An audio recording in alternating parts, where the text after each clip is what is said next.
Hi everyone, I'm Michelle Kelly. Welcome to Be in the Change. I'm going to get started by reciting my inspiration. Our deepest fear is not that we're inadequate. Our deepest fear is that we are powerful beyond measure. It is our light, not our darkness, which most frightens us. We ask ourselves, who am I to be brilliant, gorgeous, talented, and fabulous? Actually, who are you not to be? You are a child of God. Your playing small does not serve the world.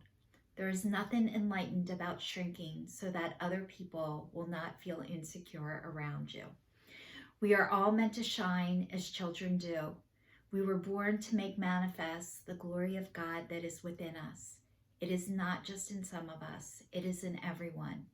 And as we let our own light shine, we unconsciously give others permission to do the same.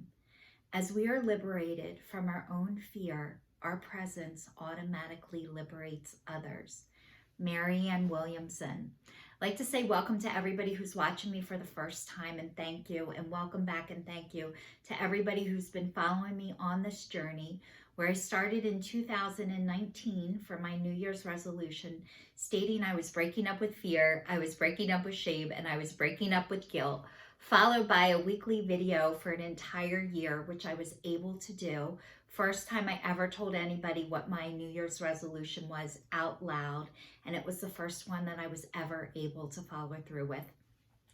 In 2020, it was to be kinder and more compassionate to myself and others. 2021 was to break up with processed sugar, and I will get into that. I am now on day 84 of abstinence from sugar, flour, wheat, and caffeine, which doesn't suck. And then in 2022, it is to attach an income to what it is I do. And you guys, I am still trying to figure out what my job / vocation is. And what your vocation is really your job from God. Like why I'm here. And I know all these pieces about myself, but I don't know how to package it and put it together. And I'm still working on that. And I wish I was sooner, faster, quicker, that I could just move on and get it together. And the fact is I don't have it together yet. And I'm still working on figuring it out. So I've been recording myself as I've been figuring this out and letting you know what it has been like and what it looks like. And it looks like Social Security disability, it looks like food stamps, and it looks like I'm on Medicare now at age 50.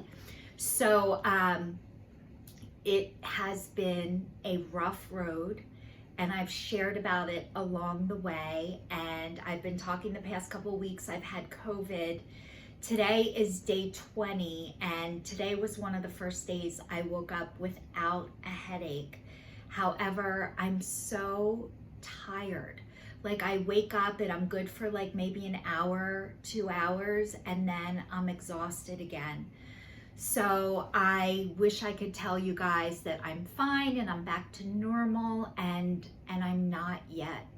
So, and the other thing I was talking about is I've been addressing my food addiction, which it's only taken me 50 years to address the first addiction that I started with, which was food.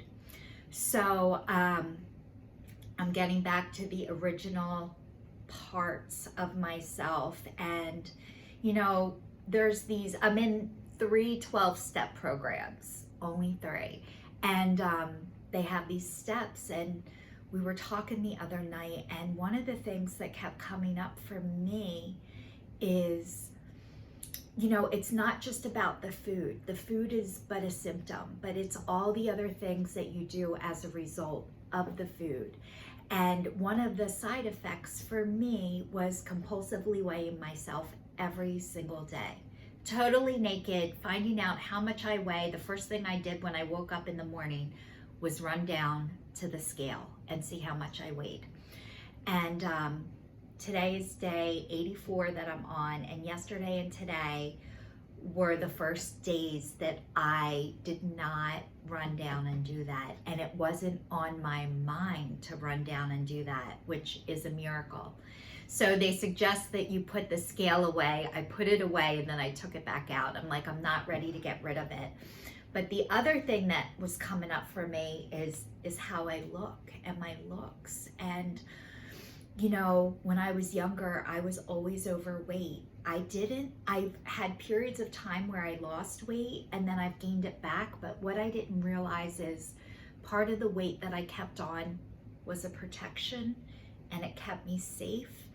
And I grew up with a mom and a sister who were gorgeous, and guys noticed them all the time. And I remember knowing at a really young age, I never wanted somebody to look at me and have their first impression of me to be, they want to have sex with me. And to this day, if a guy says, hello, beautiful, that is like a red flag for me to get the hell out of there. Like, I hate that. I don't want people to look at me maybe as an object. Maybe that's what it is. But I'm now getting thinner, and you know how I look. I want to look good, but I don't want attention for looking good. And I'm still diving into deeper what is all of that about, and why does it bother me so much when somebody mentions what I look like. I just don't want that attention. I never wanted to be like sexualized. I don't know why, but that was a total red flag and a turn off for me. So I don't know where all this is coming from, but it's like deep stuff, deep rooted stuff. So I'm working on all of this and just trying to be myself as much as I can. But a lot of times I think I should be doing better, sooner, faster. When I go to the doctors and they, you know, tell you recovery is 2 to 4 weeks, I think I'll be good in 1. And I never am. And, you know, I'm coming out of this food addiction that I've been in for only 50 years. Joking, but 50 years. Some people it takes them longer. Some people it takes them less. But it's day 84, which feels like a really, really long time to me. But compared to something I've been in for 50 years, 84 days is not that long, but it feels long. So I have to do it one meal at a time and one day at a time, and you know, keep myself busy in between meals and go get support and talk about this. And talking is such a healing therapy. And another thing that has come up for me is I'm incredibly psychic. I never knew this about myself. And when I was little, I remember thinking, are you people freaking blind? And I thought everybody saw what I saw, and I thought everybody heard what I heard. And they couldn't see it, and they didn't hear it, and that was my gift, and I didn't know it. So as I'm getting more accepting of my gift, a lot of times what I thought when I would say, are you people blind? Why don't you see this? Why don't you hear this? And they're like, Michelle, that's not true. That didn't happen.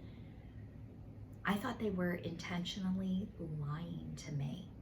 And really what I'm finding out is they really didn't see what I saw, and they really didn't hear what I heard because it wasn't their time to. And I used to take that as a personal rejection of there must be something wrong with me, instead of I'm the first one to see this, and I'm the first one to hear this. And a lot of times when I get information that I'm hearing for the first time, my normal gut reaction is to deny it, to reject it, and get mad at the person who gave it to me. They don't know what they're talking about. They're an asshole. And really, a lot of times when people hear me for the first time and they don't know the things that I know, their first response to me is going to be a denial, a rejection, and thinking that I don't know what I'm talking about. And really what I'm learning is every person who has done that to me, they were doing it for me to help me heal that part of me, to help give me the confidence, and it's working. So I want to say thank you to everybody who's watching, who's listening, who's following me on this journey. This is your sign signing off. Please stay safe, stay tuned, and I'll see you all next week.